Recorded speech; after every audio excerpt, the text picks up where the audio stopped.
اب بات کرتے ہیں اس شخص کی جس کا فتنہ اس زمانے میں بھی تھا اور آج بھی اس کا فتنہ باقی ہے۔ وہ بدبخت کون تھا؟ مرزا غلام احمد قادیانی۔ یہ 1839 یا 1840 عیسوی میں پیدا ہوا اور 1886 میں مرزا نے اپنی نبوت کی بنیاد رکھنا شروع کی، جو کہ جھوٹے اور عجیب و غریب من گھڑت الہام اور کشف وغیرہ پر مبنی تھی، جو کہ آج بھی اس کی بدنام زمانہ کتاب براہین احمدیہ میں موجود ہے۔ اس کے بعد مرزا قادیانی نے 1901 ایئر میں حقیقی نبوت کا دعویٰ کر دیا۔ یہ شخص انبیاء کرام کا نہایت گستاخ تھا۔ حضرت عیسیٰ علیہ السلام کے بارے میں لکھتا ہے کہ آپ علیہ السلام کے بہت سے معجزے مشہور ہیں، لیکن حق بات یہ ہے کہ آپ سے کوئی معجزہ ظاہر نہیں ہوا، معاذ اللہ۔ دعوی نبوت کے بعد مرزا کی رگ شیطانی مزید بھڑکی تو اس نے خدائی کا دعویٰ کر ڈالا۔ لکھتا ہے کہ میں نے نیند میں اپنے آپ کو ہو بہو اللہ دیکھا اور میں وہ اللہ ہوں۔ پھر میں نے آسمان و زمین بنائے اور کہا ہم نے آسمان کو ستاروں کے ساتھ سجایا ہے۔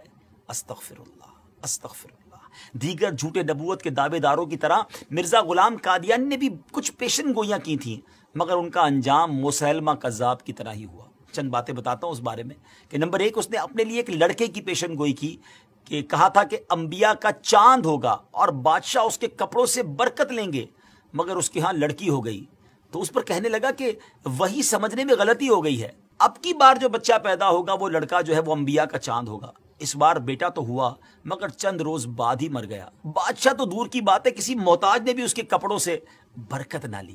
نمبر 2، اس نے ایک اور پیشن گوئی کی کہ آسمانی بیوی کی پیشن گوئی کی اور اپنی چچا زاد بہن احمدی کو خط بھیجا کہ اپنی بیٹی محمدی بیگم میرے نکاح میں دے دے۔ اس نے صاف انکار کیا، اس پر دھمکیاں دی اور پھر کہا کہ وہی آ گئی ہے، ہم نے تیرا نکاح اس سے کر دیا ہے، اور یہ کہ اس کا نکاح اگر تو دوسری جگہ کرے گی تو 2.5 یا 3 برس کے اندر اس کا شوہر مر جائے گا۔ مگر اس خدا کی بندی نے اس بدبخت کی ایک نہ سنی اور سلطان محمد خان سے نکاح کر دیا۔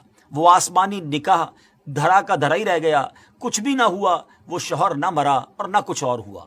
اللہ اکبر۔ ناظرین، جھوٹوں کا یہی انجام ہوتا ہے۔ بہرحال مرزا غلام احمد قادیانی نے قانون کا امتحان دیا، لا کا امتحان دیا، ٹیسٹ دیا، مگر فیل ہونے پر تعلیم سے اس کا دل اچاٹ ہو گیا۔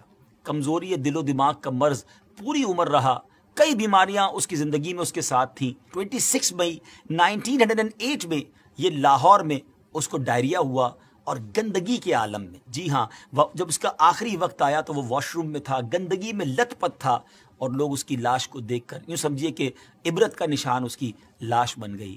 ناظرین، یہ ہے جھوٹے نبی کا انجام۔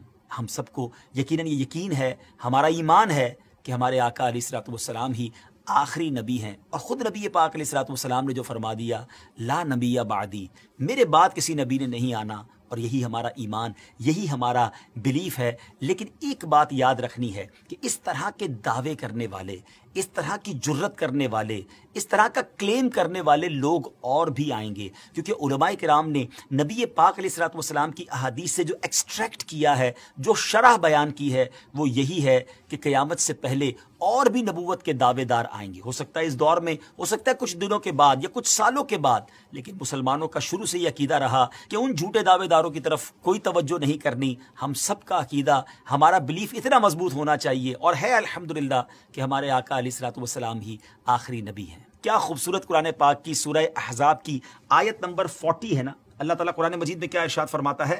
ما کان محمد ابا احد من رجالکم ولکن رسول اللہ وخاتم النبیین وکان اللہ بکل شیء علیما۔